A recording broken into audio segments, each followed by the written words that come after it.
Well, Greg, it's been fun talking to these guys because it seems like you've got a great mix of personalities between the older guys, the younger guys, and this freshman class really, in addition to being fine basketball players, seems to get along well, and they're really embracing the move to college. I guess overall, how do you characterize this team?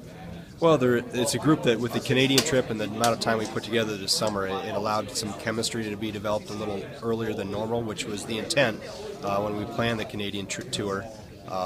With having 6 freshmen and a lot of new faces and new roles to be developed, it was part of the plan to try to get a jump start on what was going to happen this year. So I think they got in here early in June, got to know each other a little better than what they did through the recruiting process when they decided to come to Wisconsin, and then developed and have obviously gotten this friendship going. And now it's we just don't need them to be too friendly when they're competing on the court with each other, which they haven't been. They've gone at each other really well. Well, and this is a program that is going to need that competition. Obviously, there's some question marks coming in.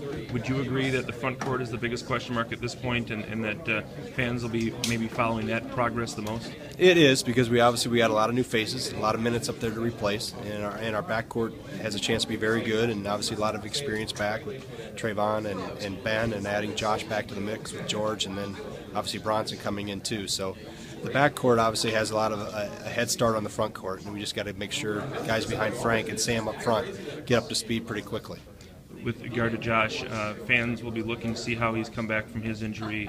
Is patience going to be key there, and making sure that nobody expects too much out of him too soon? It will be, because he's not there yet. He's made great strides. He's done a great job with the rehab and the job with Henry, with our trainer and our doctors. So it's a matter of time with him. I think he's still not even quite a year out of surgery.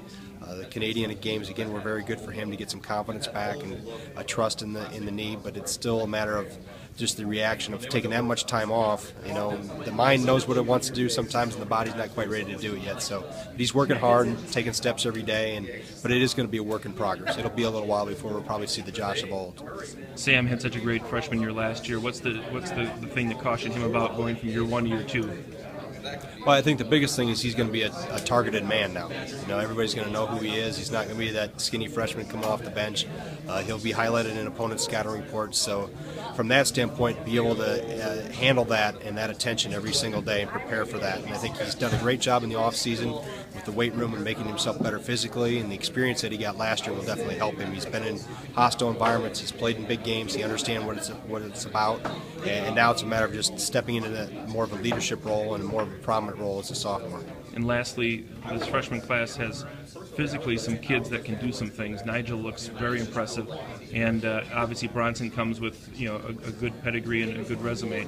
So how many of these guys can we expect to see maybe do what Sam did last year in terms of be that impact type player? Well, they're all going to have a chance, and they've all been working on that through the summer and so far in the first 2 or 3 weeks we've been going here. But obviously Nigel physically, where he's at, Vito Brown, another one that physically is advanced, and then Bronson, as you mentioned, he obviously comes highly acclaimed, and everybody in the state of Wisconsin saw what he did last year with Lacrosse Aquinas. So with those guys in mind, obviously Jordan Hill and Riley Deering are still in the mix and obviously playing extremely well and playing hard, but physically Nigel and Vito, in terms also, we need the most help up front. That's where we are the least experienced. Obviously with losing Mike and Ryan and Jared, there's some minutes up there to be filled, so those guys are obviously fighting for those minutes and doing a very good job of it. I'd ask you if you're excited to get going, but for you it never stops, does it? No, this has been a unique summer and off season with obviously the foreign tour and then the early jump start and the change in the practice rule this year. So it's been fun. It's been good for this young team, and hopefully we'll be ready when we have St. John's here in about another month. All right, Greg, thanks a lot. Thank you.